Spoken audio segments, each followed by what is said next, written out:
నమస్తే, welcome to Shri news. ముందుగా headlines. జలవనరుల శాఖపై ముఖ్యమంత్రి చంద్రబాబు నాయుడు సమీక్ష. రాష్ట్రంలో ఆర్థిక సవాలు ఎన్ని ఉన్నా గోదావరి కృష్ణా పెన్నా అనుసంధానం చేపట్టి తీరుతామన్న ముఖ్యమంత్రి చంద్రబాబు నాయుడు. ముఖ్యమంత్రి జగన్ పై వైసీపీ అధినేత జగన్ ఫైర్. చంద్రబాబు నాయుడు సూపర్ 6 హామీలకు ఎగనామం పెట్టారని ఆగ్రహం. వైసీపీ అధినేత జగన్ పై హోంమంత్రి వంగల్పూడి అనిత ఫైర్. వైఎస్ జగన్ అసెంబ్లీకి రారని 11 రూపాయలకు పందాలు కాస్తున్నారని ఎద్దేవా.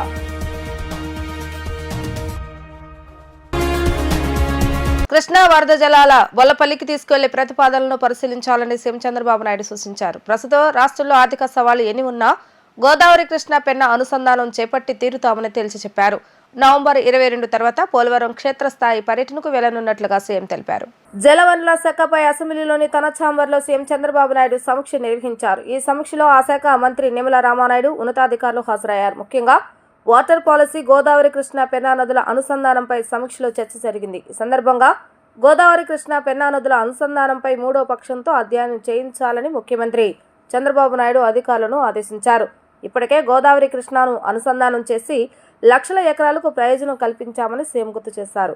సముద్రంలో వృధాగా పోతున్న నీటిని సరిగా ఉపయోగించుకుంటే రాష్ట్రంలోని అన్ని ప్రాంతాలకు కరువు లేకుండా నీళ్లు ఇవ్వొచ్చని అభిప్రాయపడ్డారు. గోదావరి నుంచి కృష్ణాకు, అక్కడి నుంచి పెన్నాకు అనుసంధానంపై జలవనరుల శాఖ ఇచ్చిన ప్రజెంటేషన్పై ఈఎన్సీ వెంకటేశ్వరరావు సీఎంకు వివరించారు. పోలవరం కుడి కాలువను మరింత వెడల్పు చేసి 40,000 క్యూసెక్ల సామర్థ్యంతో గోదావరి వరద జలాలు మళ్లించడం, ప్రత్యేకంగా వరద కాలువ తవ్వి పోలవరం నీటిని ఎత్తిపోసి మళ్లించడం అన్న 2 ప్రతిపాదనలోని సానుకూల, ప్రతికూల అంశాలను ఆయన వివరించారు. చంద్రబాబు నాయుడు ఇప్పుడు కూడా అబద్ధాలు చెప్పడం చూస్తుంటే సూపర్ 6 హామీలకు ఎగనామం పెట్టేటట్టున్నాడని వైసీపీ అధినేత జగన్ దుయ్యబట్టారు. అధికారంలోకి వస్తే విద్యుత్ ఛార్జీలు తగ్గిస్తామని చెప్పిన చంద్రబాబు నాయుడు ఈ 6 నెలల్లోనే 17,000 కోట్ల మేర విద్యుత్ బిల్లులు బాధేశాడని ఆరోపించారు. వైసీపీ ప్రభుత్వ హయాంలోనే రాష్ట్రానికి రిలయన్స్ వచ్చింది. మేము ఉన్నప్పుడే అంబానీ, ఆదానీ ఏపీకి వచ్చారు. కానీ ఆ ప్రాజెక్టులు అన్ని తామే తీసుకొచ్చినట్లుగా కూటమి నేతలు చెప్పుకుంటున్నారని ఆయన విమర్శించారు. వైసీపీ కార్యాలయంలో ఏర్పాటు చేసిన విలేకరుల సమావేశంలో వైసీపీ అధినేత వైఎస్ జగన్మోహన్ రెడ్డి మాట్లాడుతూ ఈ బడ్జెట్ పత్రాలు చూస్తే చంద్రబాబు నాయుడు డ్రామా ఆర్టిస్టు అనే విషయం అర్థమవుతుందని విమర్శించారు. అధికారంలోకి వచ్చి నెలలు గడుస్తున్నా ఇప్పుడు బడ్జెట్ ప్రవేశపెట్టారని, బడ్జెట్ ప్రవేశపెడితే మోసాలు బయటపడతాయని ఇన్ని నెలలు జాప్యం చేశారని వ్యాఖ్యానించారు. గత ప్రభుత్వ హయాంలో ఏపీ అప్పుల్లో శ్రీలంకను మించిపోతుందని తప్పుడు ప్రచారం చేస్తారని, ఇదే అంశాన్ని దత్తపుత్రుడితోనూ మాట్లాడించారని వెల్లడించారు. ఎన్నికల ముంగిట రాష్ట్రం యొక్క అప్పులు 14 లక్షల కోట్లలోనే ప్రచారం చేస్తారని, చంద్రబాబు నాయుడు అధికారంలోకి వచ్చాక అవే అబద్ధాలను గవర్నర్తో కూడా చెప్పించారని మండిపడ్డారు. మేము 2019లో అధికారంలోకి వచ్చినప్పుడు రాష్ట్రం యొక్క అప్పులు 3.13 లక్షల కోట్లు. 2024లో మేము అధికారం నుంచి దిగిపోయే నాటికి అప్పులు 6.46 లక్షల కోట్లు. చంద్రబాబు నాయుడు హయాంలో అప్పులు 19% పెరిగితే మా హయాంలో పెరిగిన అప్పుల శాతం 15 మాత్రమే. ఇప్పుడు చెప్పండి, అప్పు రత్న పురస్కారం ఎవరికి ఇవ్వాలి? ఆర్థిక క్రమశిక్షణ పాటించింది ఎవరు అంటూ ఆయన ప్రశ్నించారు. 8 నెలలు అయిపోయిన తర్వాత కేవలం ఇక మరో 4 నెలలు మాత్రమే ఉన్న పరిస్థితుల మధ్య 8 నెలల పాటు కేవలం ఓటోన్ అకౌంట్ బడ్జెట్తో నడిపి మరో 4 నెలలు మాత్రమే ఇక ఈ సంవత్సరానికి మిగిలి ఉన్న పరిస్థితుల మధ్య బడ్జెట్ ప్రవేశపెడతా ఉన్నారు. ఆశ్చర్యం కలిగించే విషయం ఏమిటి అంటే ఇంతకాలం బడ్జెట్ పెట్టకుండా ఎందుకు సాగదీసినట్టు అని. ఇంతకాలం బడ్జెట్ పెట్టకుండా ఎందుకు సాగదీశారు అని అంటే కారణం, ఒక్కసారి బడ్జెట్ ప్రవేశపెడితే చంద్రబాబు నాయుడు గారి మోసాలు, అబద్ధాలు అన్నీ కూడా బయటికి వస్తాయని తనకు తెలుసు కాబట్టి బయటికి రావడమే కాకుండా ప్రజలు కూడా మా సూపర్ 6 ఏమైంది, మా సూపర్ 7 ఏమైంది అని చెప్పి కూడా చంద్రబాబు నాయుడు ప్రజలు నిలదీస్తారు అన్న సంగతి కూడా తనకు తెలుసు కాబట్టి చంద్రబాబు నాయుడు గారు బడ్జెట్ ప్రవేశపెట్టకుండా దీన్ని సాగదీస్తూ వచ్చాడు. సాగదీస్తూ వస్తూ తాను కారణాలు చెప్పుకునే దానికోసం అని చెప్పి రకరకాల కారణాలు సాగదీతకు చెప్పుకుంటూ వచ్చాడు. పరిమితికి మించి వైఎస్ఆర్ కాంగ్రెస్ పార్టీ అప్పులు చేసిందని, రాష్ట్రాన్ని శ్రీలంక చేశామని, ఇలా రకరకాల సందర్భాలలో ప్రజలను మభ్యపెట్టే కార్యక్రమం చంద్రబాబు నాయుడు గారు, ఆయన కూటమి, ఆయనకు తోడు ఆయన ఎల్లో మీడియా, వీళ్ళంతా కూడా రకరకాల ప్రచారాలు పెడుతూ వచ్చారు. ఇవాళ సాక్షాత్తు చంద్రబాబు నాయుడు గారు తాను ప్రవేశపెట్టిన బడ్జెట్ పత్రాలే చంద్రబాబు నాయుడు గారి డ్రామా ఆర్టిస్టు అని చెప్పి చెబుతూ అవే సాక్ష్యాలుగా నిలబడ్డాయి. పదే పదే తన చేతిలో ఉన్న ఎల్లో మీడియాతో అబద్ధాలు రాయిస్తారు. ఆ తర్వాత అదే విషయాన్ని పదే పదే చంద్రబాబు మాట్లాడతారు. పనిలో పనిగా ఆ తర్వాత తన దత్తపుత్రుడితోనూ తనకు సంబంధించిన ఇతర పార్టీలో ఉన్న తన వ్యక్తులతోనూ ఇవే విషయాలు మళ్ళీ పదే పదే మాట్లాడిస్తారు, ట్వీట్లు పెడతారు. చివరకు దాన్ని ఒక అంతర్జాతీయ అంశంగా కూడా మారుస్తారు. 22/7/2024 అంటే ఇది బడ్జెట్ పెట్టడు. బడ్జెట్ పెడితే ఇవన్నీ వాస్తవాలు బయటకు వస్తాయి కదా, అప్పులు ఎంత ఉన్నాయో తెలిసిపోతాయి కదా ప్రజలందరికీ కూడా, చెప్పక తప్పని పరిస్థితి కదా. కాబట్టి బడ్జెట్ పెట్టడు. ఎందుకంటే చంద్రబాబు నాయుడుకి ఇంకా కారణాలు కావాలి. సూపర్ 6 ఎగరగొట్టాలి, సూపర్ 7 ఎగరగొట్టాలి. సూపర్ 6 బడ్జెట్ పెట్టి సూపర్ 6 సూపర్ 7కి సంబంధించిన కేటాయింపులు చేయకపోతే ప్రజలు నిలదీస్తారు. కాబట్టి ఇంకా చంద్రబాబు నాయుడు గారు ప్రజలు మర్చిపోయేట్టుగా చేయాలి. కాబట్టి కొనసాగిస్తాడు. 22/7/2024 గవర్నర్ గారి ప్రసంగం అసెంబ్లీలో ఓట్ ఆన్ అకౌంట్ బడ్జెట్ పెడతారు. పూర్తి బడ్జెట్ పెట్టరు, రియల్ టైం బడ్జెట్ పెట్టరు, ఓట్ ఆన్ అకౌంట్ బడ్జెట్. దాంట్లో గవర్నర్ గారి ప్రసంగం 22/7/2024లో రాష్ట్రానికి కాన్స్టిట్యూషనల్ హెడ్ గవర్నర్ గారు ఆయనతో కూడా అబద్ధాలు చెప్పిస్తారు. రాష్ట్రం అప్పులు 10 లక్షల కోట్లు అని అంటూ అబద్ధాన్ని ఆయనతో చెప్పిస్తారు. సరే సంతోషం, 14 లక్షల కోట్ల నుంచి తగ్గించారు, కనీసం 10 లక్షల కన్నా వచ్చినారు. కానీ 10 లక్షలు కూడా తప్పుడు ప్రచారమే కదా, తప్పుడు ఫిగరే కదా. ఏకంగా 10 లక్షల కోట్లు అని చెప్పి గవర్నర్ గారితో కూడా చెప్పిస్తారు. వైఎస్ జగన్మోహన్ రెడ్డి అసెంబ్లీకి రారని 11 పందేలు నడుస్తున్నాయని హోంమంత్రి అనిత వ్యంగ్యాస్త్రాలు సంధించారు. వైఎస్ఆర్సీపీలో ఉన్న 10 మంది ఎమ్మెల్యేలు కూడా జగన్కి సహకరించడం లేదని వ్యాఖ్యానించారు. సోషల్ మీడియా పోస్టులపై వైఎస్ఆర్సీపీ నేతలు మానవ హక్కుల కమిషన్ను ఆశ్రయించడం విడ్డూరమని అనిత మండిపడ్డారు. వైఎస్ జగన్మోహన్ రెడ్డి అసెంబ్లీకి రారని పందాలు నడుస్తున్నాయని హోంమంత్రి అనిత వ్యంగ్యాస్త్రాలు సంధించారు. రఘురామ స్పీకర్ స్థానంలో కూర్చుంటే ఆయన శాసనసభకి రారని కూడా బెట్టింగ్ నడుస్తున్నట్లుగా చెప్పారు. ఒకవేళ జగన్ తాడేపల్లి నివాసంలో మాక్ అసెంబ్లీ నిర్వహించాలన్న కోరడం కూడా లేదని తెలిసిందని ఎద్దేవా చేస్తారు. వైఎస్ఆర్సీపీలో ఉన్న 10 మంది ఎమ్మెల్యేలు కూడా జగన్కి సహకరించడం లేదని వ్యాఖ్యానించారు. అసెంబ్లీ మీడియా పాయింట్ వద్ద ఆమె మాట్లాడారు. మహిళలను ఏదైనా అంటే రాయలసీమ వాసులు ఊరుకోరని అనిత చెప్పారు. సొంత తల్లిని చెల్లిని తిట్టిన వారిని మీరేం చేయలేకపోయారని జగన్ ఉద్దేశిస్తూ వ్యాఖ్యానించారు. వారిని తాము అరెస్టులు చేస్తున్నామని తెలిపారు. ఎలాంటి వారిని తమను మద్దతిస్తున్నారో ఆలోచించుకోవాలని హితవు పలికారు. కొన్ని పోస్టులు చూస్తే దారుణంగా ఉన్నాయని అనిత పేర్కొన్నారు. మరోవైపు సోషల్ మీడియా పోస్టులపై వైఎస్ఆర్సీపీ నేతలు మానవ హక్కుల కమిషన్ను ఆశ్రయించడం విడ్డూరమని అనిత మండిపడ్డారు. సభ్య సమాజంలో వర రవీందర్ రెడ్డి, బోరగడ్డ అనిల్, ఇంటూరి రవి లాంటి వాళ్లు తిరగటానికి వీల్లేదని తేల్చి చెప్పారు. ఇలాంటి వారిని ప్రోత్సహించడం ఎంతవరకు అవసరమో ప్రజలే ఆలోచించాలని పేర్కొన్నారు. ప్రజాధనంతో నడిచే డిజిటల్ కార్పొరేషన్ ద్వారా అసభ్య పోస్టులు పెట్టించిన సజ్జల భార్గవరెడ్డి, అవినాష్ రెడ్డిని కాపాడాలని ఎన్హెచ్ఆర్సీని ఆశ్రయించారా అని అనిత ప్రశ్నించారు. సజ్జల భార్గవరెడ్డి అని అతను కనుక ఈ సోషల్ మీడియాని తీసుకున్న తర్వాత నుంచి అసభ్యకరమైన పోస్టులు పెరిగిపోయినాయి అని సాక్షాత్తు వర్ర రవీంద్రారెడ్డి ఇచ్చిన వాంగ్మూలంలో ఉంది. ఆ భార్గవరెడ్డి, అర్జున్ రెడ్డి, వీరారెడ్డి, సుమారెడ్డి వీళ్ళందరూ కూడా, ఆ అర్జున్ రెడ్డి అన్నవాడెవడు, అవినాష్ రెడ్డి పిఏ.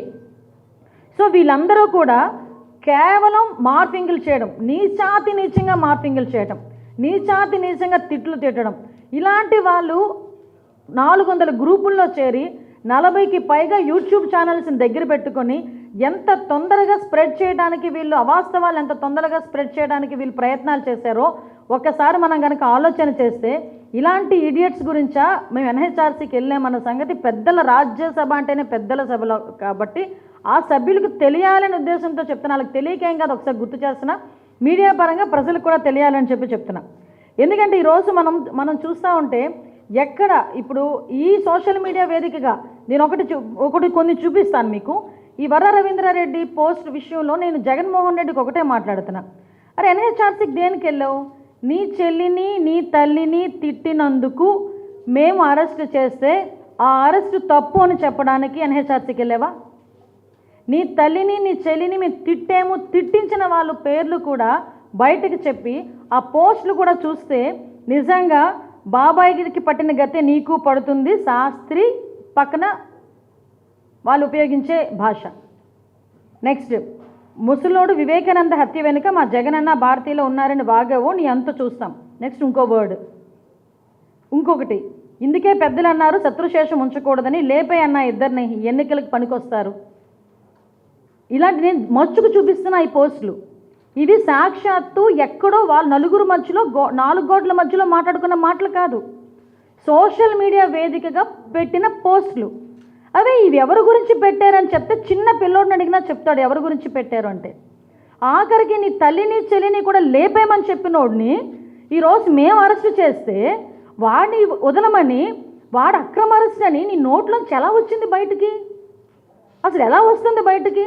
రాయలసీమలో పుట్టిన బిడ్డకి ఆడపిల్ల అంటేనే చిరాకు వస్తుంది. ఆడపిల్ల ఒక మాట అంటేనే ఆడకూతుని ఏం అనకూడదని రాయలసీమలో ఉన్న వాళ్ళు ఒక పెట్టుకుంటారు. అటువంటి సొంత తల్లిని చెల్లిని మాట్లాడినోడు నువ్వు ఏమీ చేయలేకపోతే మేము ఈరోజు వచ్చి మేము అరెస్ట్ చేస్తున్నాం. వాళ్ళకి థ్రెట్ ఉంది. సాక్షాత్తు షర్మిల గారు బయటకు వచ్చి మాట్లాడుతున్నారు, వీళ్ళు ఇలా మాట్లాడుతున్నారు, మా మీద ప్రాణహాని ఉంది వీళ్ళ వల్ల అని. సునీతమ్మ బయటకు వచ్చి కంప్లైంట్లు ఇస్తున్నారు. అయినా కూడా వాళ్ళ గురించి నువ్వు పట్టించుకునే పరిస్థితి. నేనేమంటానంటే దీని గురించి వైవి సుబ్బారెడ్డి గారు వెళ్ళడం నిజంగా నాకు ఎవరో సజ్జల రామకృష్ణారెడ్డి వెళ్ళినా ఇంకొకటి వెళ్ళినా నాకు ఇబ్బంది పడకపోతుంది. కానీ ఎన్హెచ్ఆర్సీకి సుబ్బారెడ్డి గారు వెళ్ళడం నిజంగా నాకైతే చాలా బాధ అనిపించింది. రఘురామకృష్ణరాజు గారు కనుక డిప్యూటీ స్పీకర్ ఇచ్చి ఆల్రెడీ స్పీకర్గా అయ్యన్ పాత్ర గారు ఉన్నారు. మళ్ళీ ఇప్పుడు రఘురామకృష్ణరాజు గారు కనుక డిప్యూటీ స్పీకర్ అయిన తర్వాత నిజంగా ప్రతిపక్ష హోదా ఇచ్చినా ఆయనైతే అసెంబ్లీకి రాడు అని పందేలు కడుతున్నారు. ఎన్ని రూపాయలకో తెలుసా? 11 రూపాయలకి. అంతేనండి, అర్థం చేసుకోండి. లెక్క అర్థం కాలేదా? వాళ్ళు ఎందుకు లెక్క అర్థమవుతుందండి. కొంచెం ఇండెప్త్కి వెళ్తే అన్ని లెక్కలు అర్థమవుతాయి, అన్ని లెక్కలు తేలుతాయి. ఎన్డీఏ కూటమి తరపున అసెంబ్లీ డిప్యూటీ స్పీకర్ పదవికి ఉండి ఎమ్మెల్యే రఘురామకృష్ణరాజు నామినేషన్ దాఖలు చేస్తారు. కూటమి నాయకులు సత్యకుమార్ యాదవ్, నాదెండ్ల మనోహర్తో పాటు మంత్రులు నారా లోకేష్, పయ్యావుల కేశవ్, అచ్చెన్నాయుడు, టీడీడీ అధ్యక్షుడు పల్లా శ్రీనివాసరావు తదితరులు నామినేషన్ కార్యక్రమానికి హాజరయ్యారు.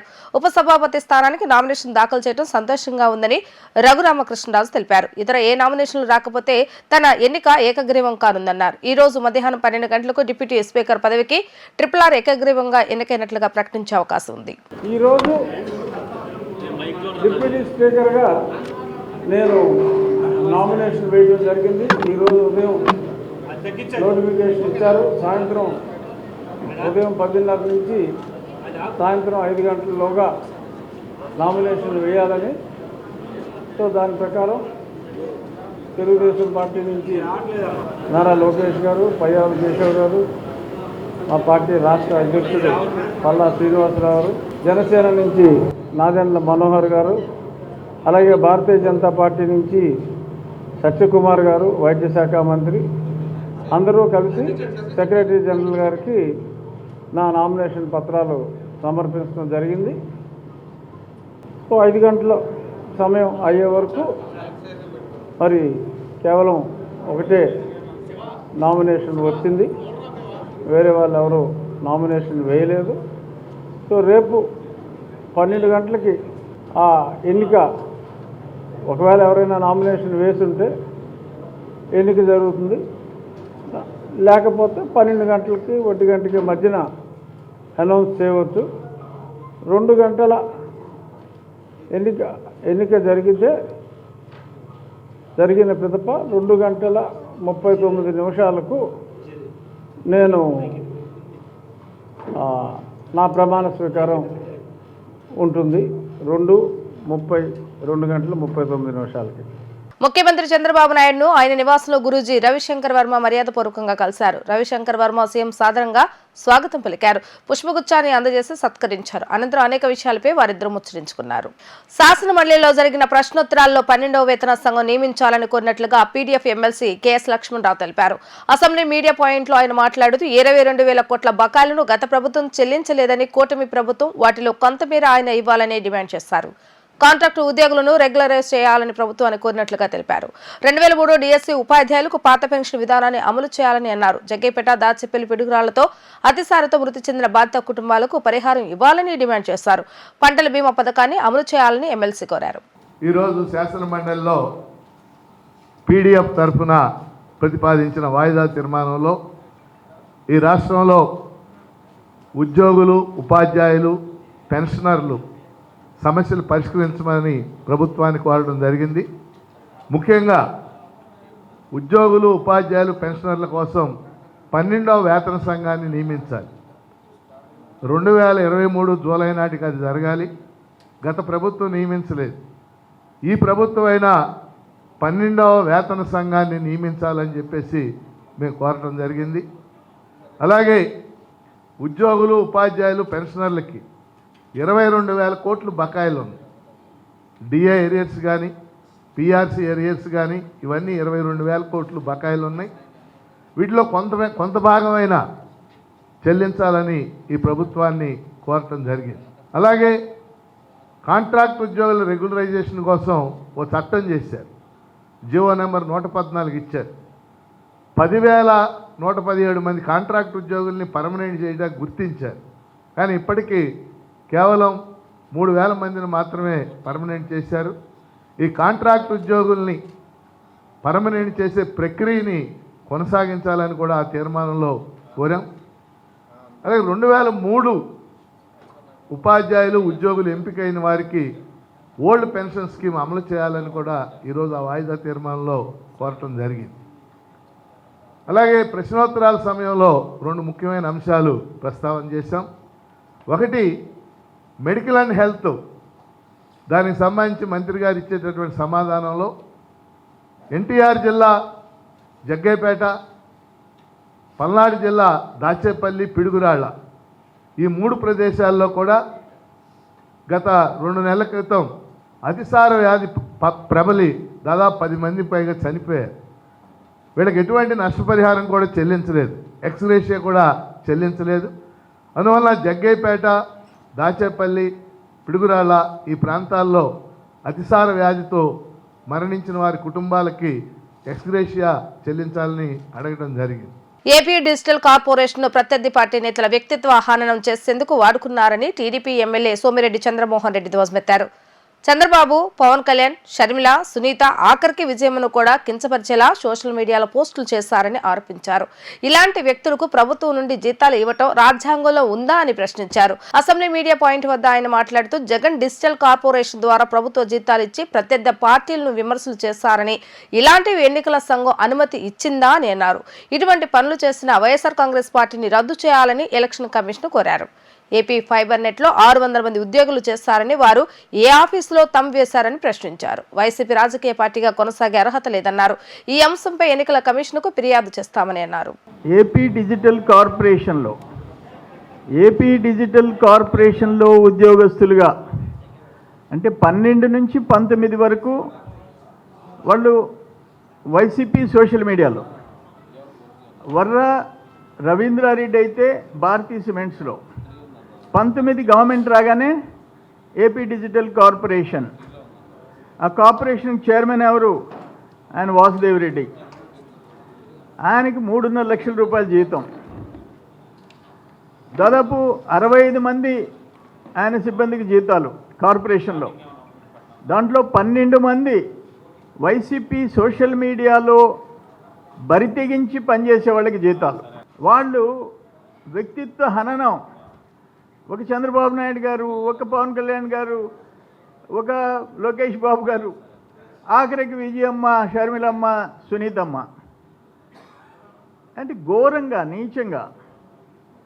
అంటే నేను ఈరోజు వేసే క్వశ్చన్ ఏంటంటే, అయ్యా ప్రభుత్వం జీతాలు ఇచ్చి ప్రభుత్వ కార్పొరేషన్ ద్వారా ప్రత్యర్థి పార్టీని ఆ నాయకుల్ని వ్యక్తిగత హననం చేసి సోషల్ మీడియాలో, ఒక యూట్యూబ్లో, ఒక ఎక్స్లో, ఒక ఫేస్ టైంలో, ఫేస్బుక్లో, అంటే ఇన్ని రకాలుగా దుర్మార్గంగా మీరు నీచంగా, క్రూరంగా మార్పింగ్ చేసి ఆ మహిళల ఫోటో తల వాళ్ళది పెట్టి, బాడీ వేరే వాళ్ళది పెట్టి, ఇంత నీచంగా మీరు పాల్పడేదానికి గవర్నమెంట్ జీతాలు ఇచ్చే ప్రొవిజన్ ఎక్కడుంది? రాజ్యాంగంలో ఉందా? ఉంటే ఏ ఆర్టికల్ కింద ఉంది? ఏమన్నా ప్రభుత్వ చట్టాల కింద ఉందా? ఇట భారతదేశ ప్రభుత్వం చట్టాలు, ఆంధ్రప్రదేశ్ ప్రభుత్వ చట్టాల్లో ఉందా? ఏదైనా ఉంటే చూపించండి. ఎక్కడుందో చెప్పండి. ఎంత దారుణం ఇది! నేనేమంటానంటే, ఈ ప్రభుత్వం డబ్బులు తీసుకొని ఒక రాజకీయ పార్టీ, వైసీపీ అధ్యక్షుడు జగన్మోహన్ రెడ్డి ముఖ్యమంత్రిగా డిజిటల్ కార్పొరేషన్ ద్వారా జీతాలు ఇచ్చి రాజకీయ ప్రత్యర్థి పార్టీలే ఉండకుండా చేయాలనే ప్రక్రియలో గవర్నమెంట్ జీతాలతో వాడుకున్నప్పుడు నేను కేంద్ర ఎలక్షన్ ఎన్నికల కమిషన్ని నేను ఒకటే అడుగుతుండా, అయ్యా ఎలక్షన్ కమిషన్ ఏమన్నా రాజకీయ పార్టీలకి ఇటువంటి అవకాశం ఇచ్చిందా? మీరు రాజకీయ పార్టీకి ఉండండి, మీరు అధికారంలోకి వస్తే మీ పార్టీ తరఫున చేసుకోండి సోషల్ మీడియా. అటువంటిది ఎక్కడన్నా ప్రభుత్వం గురించి ఏదైనా సోషల్ మీడియాలో వాడుకోండి, యూట్యూబ్లో వాడుకోండి, అడ్వర్టైజ్మెంట్లు ఇచ్చుకోండి, పార్టీ తరఫున చేసుకునే దానికి ప్రొవిజన్ ఉందా? అందుకని ఎలక్షన్ కమిషన్ని డైరెక్ట్గా ఒకటే అడుగుతుండా, ఈ వైసీపీ వైకాపా పార్టీని రాజకీయ పార్టీగా గుర్తింపు రద్దు చేయండి, వైకాపా పార్టీగా గుర్తింపు రద్దు చేయండి. వాళ్ళు మిస్యూజ్ చేసుకున్నారు. ఆ రాజకీయ పార్టీ అధ్యక్షుడు వైకాపా రాష్ట్ర పార్టీ అధ్యక్షుడైన వైఎస్ జగన్మోహన్ రెడ్డి ఆంధ్రప్రదేశ్ ముఖ్యమంత్రి కాగానే ఇటువంటి పనులు డిజిటల్ కార్పొరేషన్ని, గవర్నమెంట్ డబ్బుల్ని, గవర్నమెంట్ సొత్తుని వాడుకునే హక్కు మీకు ఎవరిచ్చారు అని అడుగుతుండా. ఏపీ డిజిటల్ కార్పొరేషన్ దేనికి వాడుకుంటున్నావు అని అడుగుతున్నాను. అట్నే ఏపీ ఫైబర్ నెట్ 600 మంది ఉద్యోగాలు చేస్తున్నారు. ఏపీ ఫైబర్ నెట్ ఎక్కడ ఏ ఆఫీసులో తంబేశారు, ఎక్కడ అటెండెన్స్ రిజిస్టర్లో సంతకం పెట్టారు? పెద్దిరెడ్డి, అవినాష్ రెడ్డి, మిథున్ రెడ్డి కాళ్ళ కింద పనిచేశారా? అందుకనే నేను లీగల్ అడ్వైస్ తీసుకుంటుండా, ప్రిపేర్ చేస్తుండా పిటిషన్ ఎలక్షన్ కమిషన్కి. వైకాపా ఒక రాజకీయ పార్టీగా నిలబడేదానికి అర్హత లేదు, కొనసాగేదానికి అర్హత లేదు. దీనికి రాజకీయ పార్టీ గుర్తింపుని దీన్ని రద్దు చేయండి అని చెప్పేసి నేను ఎలక్షన్ కమిషన్కి పిటిషన్ తయారు చేసి ఇస్తున్నాను. 10 లక్షల కోట్ల అప్పులు చేసిన వైసీపీ కూటమి ప్రభుత్వ బడ్జెట్ గురించి మాట్లాడే అర్హత లేదని శాసనమండలి చీఫ్ విప్ పంచమూర్తి అనురాధ్ అన్నారు. ముఖ్యమంత్రి చంద్రబాబు నాయుడు ముళ్ల కిరీటాన్ని మోస్తూ రాష్ట్రానికి సంపద సృష్టించడానికి ప్రయత్నం చేస్తున్నారని చెప్పుకొచ్చారు. అన్ని ప్రాధాన్య రంగాలకు బడ్జెట్లో ఎక్కువ నిధులు కేటాయించారని తెలిపారు. ఏపీ శాసనమండలి చీఫ్ విప్ గా తనను నియమించడం పట్ల పంచమూర్తి అనురాధ ముఖ్యమంత్రి చంద్రబాబు నాయుడు, మంత్రి నారా లోకేష్ కు కృతజ్ఞతలు తెలిపారు. అసెంబ్లీ మీడియా పాయింట్ వద్ద ఆమె మాట్లాడుతూ గత ప్రభుత్వం 10 లక్షల కోట్ల అప్పులు చేస్తారని, కానీ ఈ రోజు సభ్యులు కూటమి ప్రభుత్వం బడ్జెట్పై విమర్శలు చేస్తున్నారని మండిపడ్డారు. సూపర్ 6 అమలు చేయటం లేదంటూ ప్రశ్నలు చేస్తున్నారని, కానీ తమ ప్రభుత్వ ప్రజల అకౌంట్లో డబ్బులు వేయకుండా మోసం చేసే ప్రభుత్వం కాదని తెలుసుకోవాలన్నారు. సీఎం చంద్రబాబు నాయుడు ముళ్ల కిరీటాన్ని పెట్టుకుని ప్రజలకు మంచి పాలన అందించేందుకు శ్రమిస్తున్నారని చెప్పారు. ఇప్పటికే పెన్షన్లు, దీపం పథకం అమలు చేస్తారని గుర్తు చేశారు. బడ్జెట్లో ప్రజలకు ఏది అవసరమో అదే రూపొందించారని చెప్పారు. అన్ని ప్రాధాన్య రంగాలకు బడ్జెట్లో ఎక్కువ నిధులు కేటాయించారని చెప్పారు. అన్నిటికన్నా ముఖ్యం ఒక విషయం మీకు చెప్పాలి.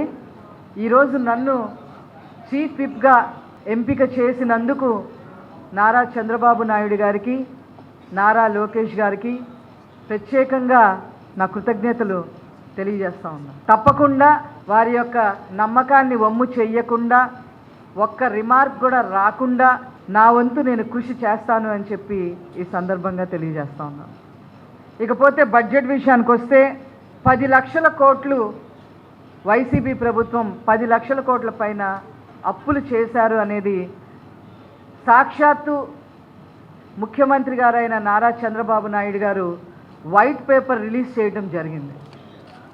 ఆ వైట్ పేపర్ మీద ఏనాడు కామెంట్ చేయని ఈ వైసీపీ సభ్యులు ఈరోజు సభలో మాత్రం గందరగోళాన్ని సృష్టించాలి అనే ఒక నిర్ణయం తీసుకొని సృష్టించడానికి ప్రయత్నం చేయటం చాలా దురదృష్టకరం.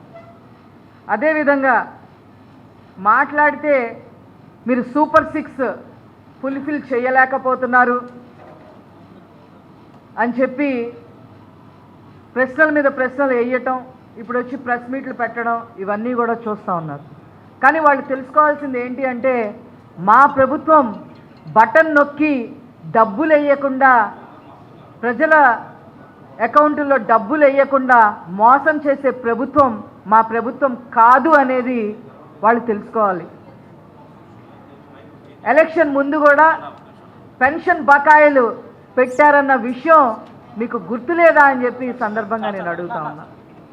ఆ బకాయిలతో కలిపి గెలిచిన వెంటనే వచ్చిన మంత్లో 4,000 ఇవ్వాల్సిన పెన్షన్ని 7,000 ఇవ్వటం జరిగింది. అది వాస్తవము, అది అందరూ కూడా చూశారు. కానీ మీరు మాత్రం కళ్ళుండి చూడలేకపోతున్నారా అని చెప్పి వైసీపీ నాయకుల్ని నేను అడగదలుచుకున్నా. అదేవిధంగా ఈ బడ్జెట్ గురించి వాళ్ళు విపరీతంగా కామెంట్ చేస్తూ ఉన్నారు. నేను ఒకటే చెప్తున్నా, అందులో కొంతమంది సభ్యులకి ఈ బడ్జెట్ సంవత్సరానికి సంబంధించింది కాదు, కేవలం 4.5 నెలల వరకే ఈ బడ్జెట్ అక్కడికి వస్తుందనే విషయం వాళ్ళకి స్పష్టం చేస్తూ ఉన్నాం. ఆల్రెడీ దీపం పథకం 2 ఇవ్వటం జరిగింది, పెన్షన్స్ ఇవ్వటం జరుగుతుంది, మిగతా కార్యక్రమాలన్నీ కూడా 1 by 1 చేసుకుంటూ వస్తూ ఉన్నాం. అది గమనించకుండా వాళ్ళు ఇష్టం వచ్చినట్టుగా మాట్లాడుతూ ఉన్నాం. ఆరోగ్య శాఖ మంత్రి సత్యకుమార్ యాదవ్ పై వైఎస్ఆర్సీపీ ఎమ్మెల్సీ వరదు కళ్యాణి మండిపడ్డారు. శాసనమండలిలో చర్చలో డయేరియాపై సభ్యుల ఆవేదన చూసి ముచ్చట వేస్తుందని, 15 ఏళ్లలో ఎప్పుడూ లేని మరణాలు సంభవించాయని చిరునవ్వుతో మంత్రి సత్యకుమార్ యాదవ్ వెకిలిగా మాట్లాడటం సిగ్గుచేటని అన్నారు. అసెంబ్లీ మీడియా పాయింట్లో ఆమె మాట్లాడుతూ సభలో డయేరియాపై ఆరోగ్య శాఖ మంత్రి సమాధానం బాధాకరమని అన్నారు. మృతులపై ఎంతటి అభిమానం ఉందో మంత్రి నిర్లక్ష్య సమాధానమే చెప్తుందని అన్నారు. ప్రభుత్వ యంత్రాంగం పూర్తిగా వైఫల్యం చెందిందని అన్నారు. గత 30 ఏళ్లలో గుళ్లలో ఎప్పుడు డయేరియా మరణాలు సంభవించలేదని అన్నారు. సెప్టెంబర్ 20న మొదటి కేసు నమోదైందని, అక్టోబర్ 12వ తేదీ నాటికి 14 మంది ప్రాణాలు కోల్పోయారని చెప్పుకొచ్చారు. ఈరోజు మా శాసన మండలిలో విజయనగరంలో అతిసారం మీద ఒక ప్రశ్న వేయడం జరిగింది. మంత్రి గారు సమాధానం చెప్పారు. నిజంగా మంత్రి గారు చెప్పిన సమాధానాలు విని చాలా బాధ అనిపించింది. ఎందుకంటే అతిసారం ద్వారా చనిపోయిన వ్యక్తులకి ఏమాత్రం ప్రభుత్వం కాంపెన్సేషన్ ఇవ్వదు అనేసి చెప్పేయడం జరిగింది. వాళ్ళ మీద ఎంత ప్రభుత్వానికి అభిమానం ఉంది అనేది ఆ సమాధానం ద్వారా అర్థమవుతూ ఉంది. అలాగే ప్రభుత్వం తాలూకా నిర్లక్ష్యం కూడా క్లియర్గా మరొకసారి అర్థమైంది. అలాగే మంత్రి గారు మాట్లాడుతూ ఈ అతిసారం మీద మాట్లాడుతున్న మా సభ్యులు తాలూకా ఆవేదన చూసి ముచ్చటేసిందంటూ చాలా వెటకారంగా మాట్లాడారు. అసలు ఇంత పెద్ద సమస్యని అంత ఘోరంగా అతను మాట్లాడడం నిజంగా అతని నిర్లక్ష్య ధోరణికి, అతని బాధ్యతారాహిత్యానికి మేము చాలా బాధపడ్డాము. అలాగే ఈ డయేరియా అనేది మనం తీసుకుంటే గొర్రెలలోనే కాదు, అసలు విజయనగరం జిల్లాలోనే గత 30 ఏళ్ళుగా ఎన్నడూ కూడా ఈ కలరా అనేది లేదు. ఈ ప్రభుత్వం వచ్చిన 5 నెలలకే కలరా రావడం, డయేరియా రావడం మనం చూసాం. తీసుకుంటే ఇది నీటి కాలుష్యం వలన వచ్చింది. దీని వ్యాప్తిని అరికట్టడంలో మేము పదే చెప్తున్నాం, ప్రభుత్వం పూర్తిగా వైఫల్యం చెందింది. ప్రభుత్వము, అధికారులు, ప్రభుత్వ యంత్రాంగం అంతా కూడా చాలా నిర్లక్ష్యంగా వ్యవహరించారు. ఎందుకంటే ఈ డయేరియా తాలూకా మొదటి మరణం అనేది సెప్టెంబర్ 20వ తేదీ గొర్ల మండలం పెనుబర్తిలో మొదటి కేసు నమోదైంది. అక్టోబర్ 12 అంటే 22 రోజులు అయ్యేసరికి చుట్టుపక్కల గ్రామాలన్నింటికీ వ్యాపించేసి ఇంచుమించు 14 మంది చనిపోవడం జరిగింది. అంతవరకు అధికారులు ఎవరు కూడా పట్టించుకోని పరిస్థితి. అసలు అక్టోబర్ 19న మా అధ్యక్షులైన జగన్మోహన్ రెడ్డి గారు, ప్రతిపక్ష నేత అయిన జగన్మోహన్ రెడ్డి గారు ట్వీట్ చేశారు. అప్పుడు వరకు కూడా ప్రభుత్వం పట్టించుకోలేదు, స్పందించలేదు. అప్పుడు కొంచెం చలనం స్టార్ట్ అయింది. అసలు ఈ డయేరియా బాధితులు 100 మంది ఈ డయేరియా బారిన ఇబ్బంది పడితే వాళ్ళకి వైద్యమేమో దగ్గరలో 20 కిలోమీటర్ల దూరంలో విజయనగరంలో ప్రభుత్వ హాస్పిటల్ ఉంది, లేదా వైజాగ్ హాస్పిటల్స్కి తీసుకెళ్ళొచ్చు. ఎక్కడికి తీసుకెళ్ళలేదు సరికదా, ఆ దగ్గరలో ఉన్న స్కూల్స్లో బల్లల మీద వైద్యం చేశారు, సెలైన్లు పెట్టి వైద్యం చేయించారు. ఎంత నిర్లక్ష్యపూరితంగా వ్యవహరించారనేది అర్థం చేసుకోవచ్చు. నిజంగా ప్రభుత్వం సిగ్గుపడాలి. స్కూల్లో బల్లల మీద వైద్యం చేయించడం ఏంటి, హాస్పిటల్స్ ఉంటుండగా. ఆ బల్లలు కూడా గతంలో మా జగన్మోహన్ రెడ్డి గారి ప్రభుత్వంలో స్కూల్స్ డెవలప్ చేయడం వలన ఆ బల్లలైనా ఉన్నాయనే విషయం తెలుసుకుంటే బాగుంటుంది. అలాగే తీసుకుంటే ఎంతసేపు చనిపోయిన వాళ్ళ సంఖ్యని తగ్గించడానికి ముందు నుంచి కూడా ప్రభుత్వం ప్రయత్నిస్తూ ఉంది. కలెక్టర్ గారేమో ఒక్కరు చనిపోయారు అంటారు. చంద్రబాబు నాయుడు గారి సమీక్షలో 8 మంది చనిపోయారు అన్నారు. పవన్ కళ్యాణ్ గారు అక్కడికి వెళ్ళాక 10 మంది చనిపోయారు అన్నారు. అంటే చనిపోయిన వాళ్ళ సంఖ్యని తగ్గించేయడం దాని మీదే దృష్టి పెడుతున్నారు తప్ప ఆ వ్యాధిని ఎలా అరికట్టాలి, ప్రజల్ని ఎలా కాపాడాలి, ఈ డయేరియా నుంచి ఎలా పారిశుద్ధ్యం మెరుగు చేయాలి అనే దాని మీద ఏమాత్రం వీళ్ళు దృష్టి సారించని పరిస్థితి మనకు క్లియర్గా అర్థమవుతుంది. వార్తలు ముగించే ముందు హెడ్లైన్స్ మరొకసారి. జలవనరుల శాఖపై ముఖ్యమంత్రి చంద్రబాబు నాయుడు సమీక్ష. రాష్ట్రంలో ఆర్థిక సవాలు ఎన్ని ఉన్నా గోదావరి, కృష్ణా, పెన్నా అనుసంధానం చేపట్టి తీరుతామన్న ముఖ్యమంత్రి చంద్రబాబు నాయుడు. ముఖ్యమంత్రి జగన్ పై వైసీపీ అధినేత జగన్ ఫైర్. చంద్రబాబు నాయుడు సూపర్ 6 హామీలకు ఎగనామం పెట్టారని ఆగ్రహం. వైసీపీ అధినేత జగన్ పై హోంమంత్రి వంగల్పూడి అనిత ఫైర్. వైఎస్ జగన్ అసెంబ్లీకి రారని 11 రూపాయలకు పందాలు కాస్తున్నారని ఎద్దేవా.